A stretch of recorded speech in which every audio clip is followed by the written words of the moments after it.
आहे vehicle on bank road. Bank road म्हणजे काय, थोडासा असा उतार, एका साईडनी जो रस्ता आहे तो काय केलाय, थोडासा असा एका अँगलने टिल्ट केलाय, त्याला काय म्हणतो आपण, बँकिंग म्हणतो. ठीक आहे. तर जर बँक रोडवर एखादी व्हेकल असेल, एखादी गाडी ही बँक रस्त्यावर असेल, तर तिची जी वेलॉसिटी असली पाहिजे, ती वेलॉसिटी काय असली पाहिजे हे आपल्याला फाइंड करायचं. ठीक आहे. वेलॉसिटी जी जर एखादा रस्ता हा बँक असेल, एका साईडने उंच केलेला असेल, तर काय म्हणायचं त्याला, तर तिथं वेलॉसिटी काय येईल. बँकिंग म्हणजे काय होतं, हा प्लेन रस्ता आहे.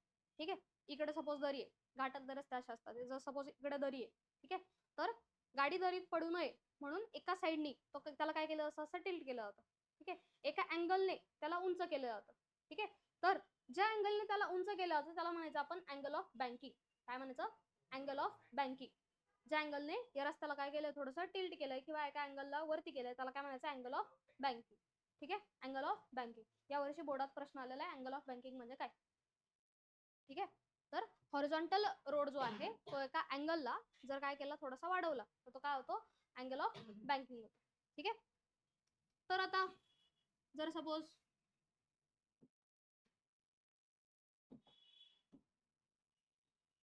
हा असेल तो बँक रोड. ठीक आहे. हा काय आहे, अँगल ऑफ बँकिंग अँगल. ठीक आहे. Angle of banking. ठीक आहे. याच्यावर आहे आता एक व्हेकल, त्याच्यावर ऍक्ट होणारे फोर्सेस आपल्याला काढायचे.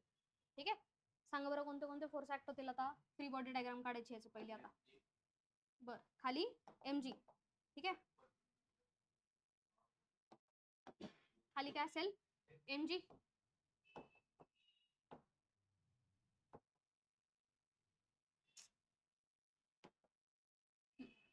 खाली काय असेल, mg. अजून नॉर्मल कुठं लागेल, normal is always perpendicular to the surface of contact. Contact इथे याला परपेंडिक्युलर म्हणजे हाला नॉर्मल. पुढे फ्रिक्शनमुळे गाडी खाली नाही पडत आहे, फ्रिक्शन आहे म्हणून. ठीक आहे. म्हणजे फ्रिक्शन कुठं लागेल, सेंटरकडे, बरोबर ना. फ्रिक्शनमुळे गाडी इकडे नाही पडत आहे, दरीत नाही पडत आहे, फ्रिक्शन आहे म्हणून. ठीक आहे. फ्रिक्शन जर हे झालं, आता सर्क्युलर ट्रॅक आहे ना. ठीक आहे. जर घाटांचा रस्ता आहे तो असा सर्क्युलर आहे, जर बँकिंग नाही केलं तर काय होतंय, ती खाली पडू शकते. ठीक आहे. मग पहिली गोष्ट तर बँकिंगने ती खाली पडण्यापासून वाचली. त्यानंतर जर त्याच्यावर जर ऑइल सांडलं असेल तरी पण ती दरीत पडू शकते ना. मग फ्रिक्शन काय करतोय, त्याला आतमध्ये ओढून ठेवतोय, सेंटरकडे ओढून ठेवतोय. ठीक आहे. म्हणजे फ्रिक्शन कुठं लागेल, टुवर्ड्स द सेंटर लागेल, बरोबर का. टुवर्ड्स द सेंटर लागेल फ्रिक्शनल फोर्स, बरोबर. तर आता याचे काढायचे आपल्याला कंपोनेंट्स. काय काढायचे, कंपोनेंट्स. तर कंपोनेंट्स कसे काढणार, जर सपोज आठवत असेल की रेझोल्युशन ऑफ वेक्टर्स म्हटलेला आपण, हा असेल एफ, हा असेल थिटा, तर हा काय कंपोनेंट येतो, एफ कॉस थिटा. एक काय येतो, एफ साइन थिटा. फोर्सचा जर थिटाच्या शेजारचा कंपोनेंट असतो तो काय असतो, कॉस थिटा, आणि थिटाचा दुसरा जो असणार तो काय असणार आहे, साइन थिटा. ठीक आहे. मग आता आपल्याला कंपोनेंट्स काढायचे. ठीक आहे. कंपोनेंट्स काढायचे, थांबा कंपोनेंट्स पाहून घे. ठीक आहे.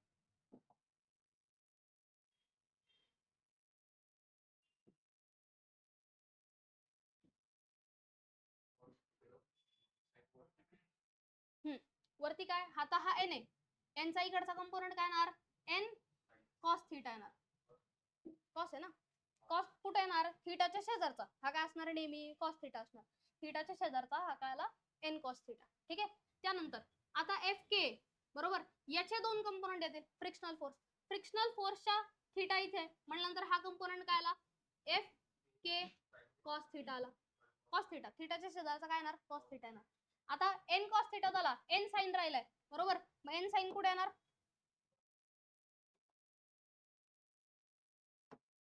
हा उरलेला कंपोनेंट काय आला, एन साइन थिटा. ठीक आहे. आता एफ के चा एक कंपोनेंट झाला एफ कॉस थिटा, आणि इकडे खाली जो लागणार तो काय असणार, एफ साइन थिटा. डायग्राम काय समजली, परत एकदा ह्या इन्क्लाइंड आहे, इन्क्लाइंड वर हे आहे, गाडी आहे, वरती इथे नॉर्मल लागतोय, खाली mg लागतोय, आणि इकडे फ्रिक्शन लागतोय. ठीक आहे. हा अँगल थिटा आहे. मग वरती काय आला, एन कॉस थिटा, इकडे काय आला, एन साइन थिटा. हा आहे एफ. ठीक आहे. थिटाच्या शेजारचा म्हणजे हा इकडे काय आला, एफ कॉस थिटा, आणि इकडे काय आला, एफ साइन थिटा. कोणाकोणाचे कंपोनंट काढले तुम्ही? कंपोनंट काढले नॉर्मलचे आणि फ्रिक्शनल फोर्स. समजलंय का? डेरिवेशन मोठं आहे पण इझी आहे. समजलं तर इझी जात. समजलंय का? नक्की समजलंय. आता कोण कोणाला बॅलन्स आउट करता येते पाहिजे आपल्याला. काय पाहिजे? कोण कोणाला बॅलन्स आउट करताय? पहा बरं कोणते कोणते फोर्स कोणाला बॅलन्स आउट करतायत. जर एन कॉस थिटा वरती खाली काय एफ साइन त्याच्यासोबत काय mg, म्हणजे ह्या दोन फोर्सला बॅलन्स आउट कोण करतंय? N cos theta balance out करतोय. म्हणजे असं लिहिलं चालेल का? N cos theta is equal to F sine theta plus mg. चालेल का असं लिहिलेलं? नक्की चालेल. नक्की चालेल. मला फक्त mg साठी इक्वेशन पाहिजे. फक्त mg पाहिजे. काय पाहिजे? फक्त mg. मग ही टर्म कुठे जाईल? इकडे. डिवाइडला नाही. ही कशात आता ऍडिशन मध्ये. इकडे होल्यावर मायनस येणार. ठीक आहे. मग mg इज इक्वल टू काय येईल? N cos theta minus F sine theta. याला म्हणूयात इक्वेशन 1. याला काय म्हणूयात? इक्वेशन 1. आता दुसरं इक्वेशन लिहायचं. आता कोण कोणाला बॅलन्स आउट करतंय? सेंटर कडे कोण आहे बघा बरं. सेंटर कडे कोण अट्रॅक्ट करत आहे? एन कॉस आणि एफ साइन. हा सेंटर कडे, सर्कलच्या सेंटर कडे कोण अटॅक करत आहे? एन साइन आणि एफ कॉस. ठीक आहे. म्हणजे सेकंड इक्वेशन काय लिहू शकतो आपण? सेकंड इक्वेशन आपण काय लिहू शकतो? N cos theta, N cos आहे ना, नाही एन साइन. हा बोला. N sine theta plus F cos theta is equal to mv square upon R. का बरं? कारण ते काय देत आहेत? सेंट्रिपिटल फोर्स देतात. काय देत आहेत? Centripetal force. हा कोणाचा फॉर्म्युला आहे? सेंट्रिपिटल फोर्सचा फॉर्म्युला आहे. ठीक आहे. सेंटरकडे अट्रॅक्ट करणारे दोन फोर्सेस आहेत, ते एकत्र येऊन सेंटरकडे अट्रॅक्ट करतात, म्हणून ते कोणाला इक्वल आहेत? दोन्ही पण त्यांचे ऍडिशन सेंट्रिपिटल फोर्सला इक्वल आहे. समजले का? काय काढायचंय तुम्हाला? वेलॉसिटी काढायची. काय काढायची आहे? वेलॉसिटी काढायची. की मिनिमम सेफ्टी स्पीड काय असली पाहिजे. ठीक आहे. काय फाइंड करायचं आहे? वेलॉसिटी फाइंड करायची. ठीक आहे. मग आता काय करायचंय आपल्याला? मग थर्ड जो पॉइंट आहे तो काय करायचा आहे? Dividing equation 2 bye 1. 2 ला डिवाइड करायचं कशाने? 1. सेकंड इक्वेशन असं लिहिलं चालेल mv square upon R is equal to N sine theta plus F cos theta. बरोबर. ह्या इक्वेशनला कशाने डिवाइड करायचं आहे रे? First equation. फर्स्ट इक्वेशन हे फर्स्ट इक्वेशन काय ते? mg. हा काय ते? F N cos theta minus N cos theta minus F sine theta. याच्यात काय काय कॅन्सल आउट होतंय पहा. एम आणि एम कॅन्सल आउट झाला. हा जी जो आहे तो कुठे जाईल? वरती इथे डिव्हिजनला. ठीक आहे. जी इकडे जाईल. म्हणजे काय राहिलं? V square upon R G राहिलं. काय राहिलं? V square upon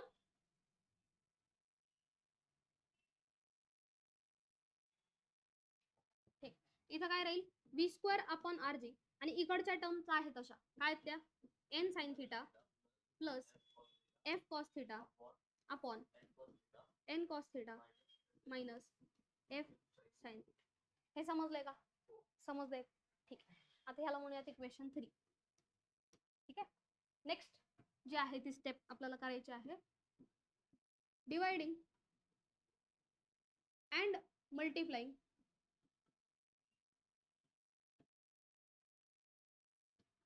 RHS by dividing and multiplying RHS by n cos theta. कशाने करायचं? n cos theta ने डिवाइड करायचं. RHS राइट हँड साइडला कशाने डिवाइड करायचं? n cos theta ने डिवाइड करायचं. इकडची टर्म तशीच राहणार आहे. डिवाइडिंग अँड मल्टिप्लाइंग म्हटलंय ना, मग इकडची टर्म तशीच राहणार आहे. ठीक आहे. इज इक्वल टू काय येईल? n sin theta. प्रत्येक टर्मला कशाने डिवाइड करायचं? n cos theta ने डिवाइड करायचं प्रत्येक टर्मला. ठीक. पुढे काय येईल? Plus F cos theta upon N cos theta divide काय? N cos theta upon N cos theta आणि plus minus minus F sine theta upon N cos. ज्या टर्म्स कॅन्सल आउट होतो त्या कॅन्सल आउट करा. इथं एन कॅन्सल आउट होतो आणि sine upon cos राहतो. साइन अपॉन कॉस काय येतो? Tan theta. म्हणजे इथं काय राहिलं? वरती फक्त टॅन थिटा.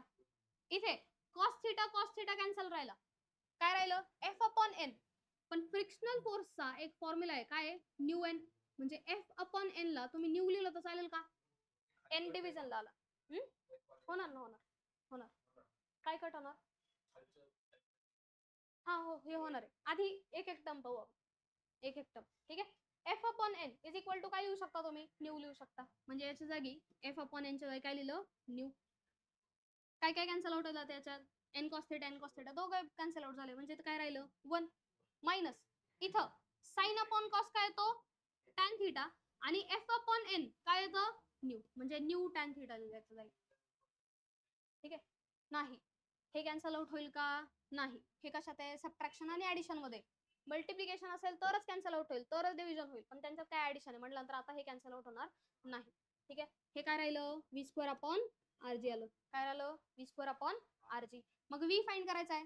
rg कुठे जाईल? इकडे मल्टिप्लिकेशन ला. इथं कशात आहे? डिव्हिजन मध्ये. इकडे गेल्यावर मल्टिप्लिकेशन. म्हणजे v square is equal to काय येईल? rg into tan theta plus new upon 1 minus new tan theta. हे समजलं? v square is equal to rg in bracket tan theta plus new upon 1 minus new tan theta. हे समजलंय? नक्की समजलंय? काय काढायचंय? v काढायचंय. मग काय घेणार? दोन्ही साईडला स्क्वेअर रूट घेणार. फक्त एवढंच राहिलं. मग आता काय? v square is equal to काय फॉर्म्युला आला? rg square root of tan theta plus new upon 1 minus new tan theta. इथपर्यंत आलो आपण. मग v काढायचंय. v इज इक्वल टू काय येईल मग? स्क्वेअर रूट आत्ताच टाकला मी. इथं ब्रॅकेट आहे. काय आलं होते? rg tan theta plus new upon 1 minus new tan theta. ठीक आहे. मग आता काय येतं? Square root of rg tan theta plus new upon 1 minus new tan theta. ही आली वेलॉसिटी. ठीक आहे. ही आली वेलॉसिटी. वेर याच्यात काय काय? r is radius of track. Radius of track. g is acceleration due to gravity. New is काय असतो? Coefficient of friction. पुढे थीटा काय असतो? Angle of banking. पुढे अजून झाले सगळे? झाले सगळे टर्म्स. ठीक आहे. एवढे टर्म्स आहेत. आता मला सांगा की रस्ता बँक केला होता, रोड बँक केला होता. याला जर मी अनबँक केला म्हणजे असं केला, थीटा काय होणार? 0. म्हणजे हा हॉरिझॉन्टल सर्क्युलर ट्रॅक सारखाच झाला का रे? झाला ना. सर्क्युलर ट्रॅक मध्ये गाडी फिरतीये. ठीक आहे. तर ते काय होतं? हॉरिझॉन्टल सर्क्युलर ट्रॅक होता. त्याला आपण असं केलं तो काय झाला? बँक झाला. बरोबर. मग ह्याला जर मी 0 केलं तर व्हॅल्यू कशासारखी यायला पाहिजे? ह्या फॉर्म्युल्याची व्हॅल्यू कशासारखी यायला पाहिजे? हॉरिझॉन्टल सर्क्युलर ट्रॅक सारखी यायला पाहिजे ना. हॉरिझॉन्टल सर्क्युलर ट्रॅकची जी वेलॉसिटी होती, कारण आता तो हॉरिझॉन्टल झालाय. ठीक आहे. मग हॉरिझॉन्टल सर्क्युलर ट्रॅक मध्ये जी व्हॅल्यू आली होती तीच याची यायला पाहिजे. येते का बघू. काय पुट करायचा? थीटा 0 पुट करायचा. ठीक आहे. If theta is equal to 0, theta जर 0 असेल तर ठीक आहे काय होईल मग पहा. v is equal to square root of rg in bracket tan 0 minus mu upon 1 minus new tan 0 plus. ठीक. पुढे square root of rg tan 0 काय होणार? 0. म्हणजे इथे काय राहिलं? 0 plus new upon 1 minus new tan 0 परत काय झालं? 0. 0 इंटू न्यू काय आलं? 0. म्हणजे खाली काय राहिलं? 1. म्हणजे काय आली value? Square root of rg into mu. म्हणजेच काय आली? Square root of mu R. आलंय का? आला का? म्हणजे हे बरोबर आहे. ठीक आहे. जर थीटा तुम्ही 0 केला कुठे होता? इथे. जर थीटा हा 0 केला तर व्हॅल्यू काय येते? v is equal to root rg. समजलंय का? समजलंय. तर आता ह्याच्यात मॅक्सिमम आणि मिनिमम स्पीड काय असते ती फक्त नोट डाऊन करून घ्या. की जर मॅक्सिमम स्पीड लिमिट काढायची, काय काढायची आहे? Maximum speed limit. मॅक्सिमम तुम्ही काय स्पीड नेऊ शकता? काय काय म्हटलं? मॅक्सिमम वेलॉसिटी काय असू शकते? ठीक आहे. घाटातल्या असतात जी मॅक्सिमम वेलॉसिटी आपल्याला पाहिजे ती मॅक्सिमम वेलॉसिटी काय असते? v इज इक्वल टू येते ती square root of rg in bracket mu plus आपण tan थीटा प्लस न्यू लिहिलं ना. तुम्हाला जे इझी जाईल लक्षात ठेवायला ते ठेवा. न्यू प्लस टॅन थिटा की tan theta plus mu mu काही असू upon 1 minus mu tan theta हे असते मॅक्सिमम स्पीड लिमिट आणि दुसरी आहे मिनिमम स्पीड लिमिट.